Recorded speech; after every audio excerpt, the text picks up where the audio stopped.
Welcome to Garden Plants with Jim Putnam. Let's talk Arborvitae fern.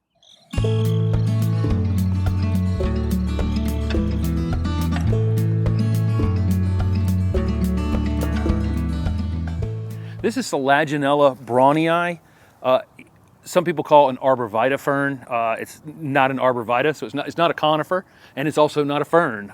It's actually a club moss. It does have spores, similar to a fern.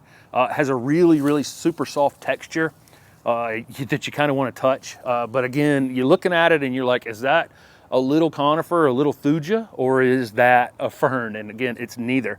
This is a great ground cover. It's evergreen. It's green during the summer months and kind of this russet color during the winter months.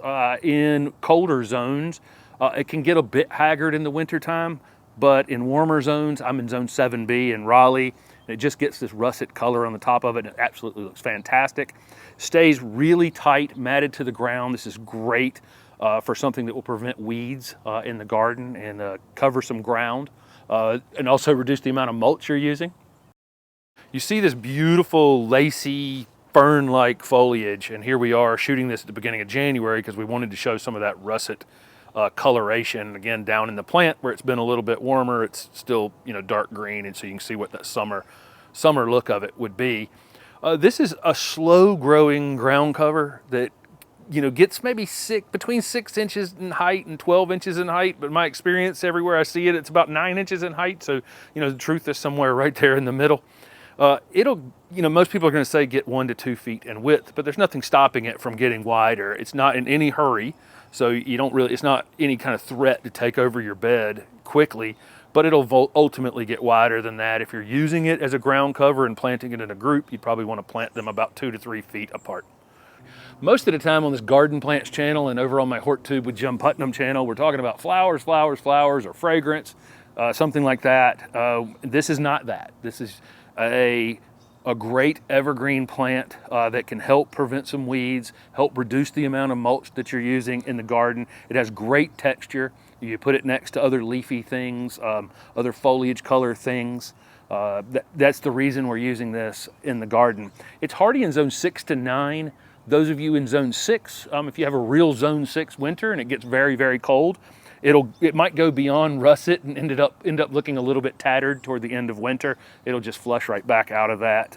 In the more southern climates, it's either going to stay almost all green or slightly russet or somewhere in between like it is here at our house. This is definitely a part shade or shade loving evergreen perennial. We have it in a very shady space. This spot is actually, I would say that this would like kind of medium moisture. I think that if you were reading about this anywhere, people would say just evenly moist soil would be great. This is actually a very dry spot. In the wintertime, it's below a red bud. The red bud's dormant. So imagine in the wintertime, it's fairly moist here. In the summer, this red bud gets very greedy, and it's very dry here. So I've actually had some good experience now with this plant in fairly dry conditions. Initially, when we put it in the ground, I don't think we knew it was quite as dry over here, and it got a little smaller on us pretty quickly, and then we figured out we had to water it a few times. Once we got past that initial watering it a few times and it anchored itself in here, it hit the ground running, has recovered and grown beautifully the end of 2022 season. So where are we going to use this beautiful evergreen fern-like plant? Well, it's great, obviously, in a woodland shade garden. Talked about that already. Actually works great as a container plant. And when I see them growing in containers at nurseries, they really look fantastic in a container. Also actually works as a house plant.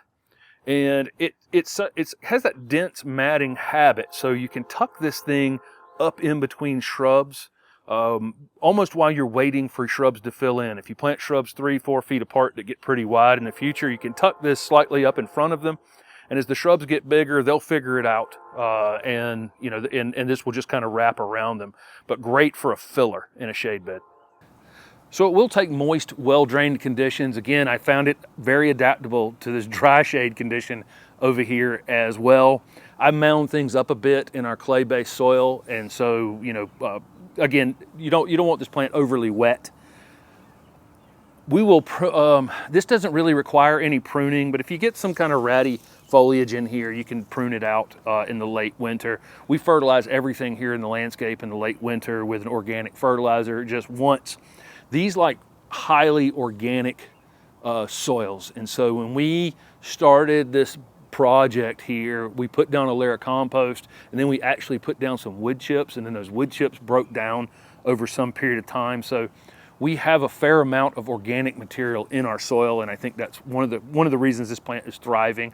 So it wouldn't particularly like very lean soil. So even if you had a shady space out by the road, you know, in between a sidewalk and the road, and it happened to be shady, if that was like a super lean soil, I don't think it's going to be a great place for it. I think it does want high organic material, evenly moist or even slightly dry, as long as it's high organic material.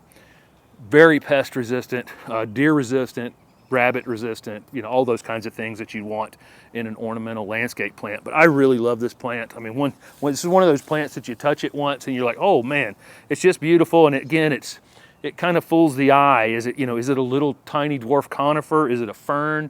You know, what is it? But this is Selaginella braunii, otherwise known as Arborvitae fern.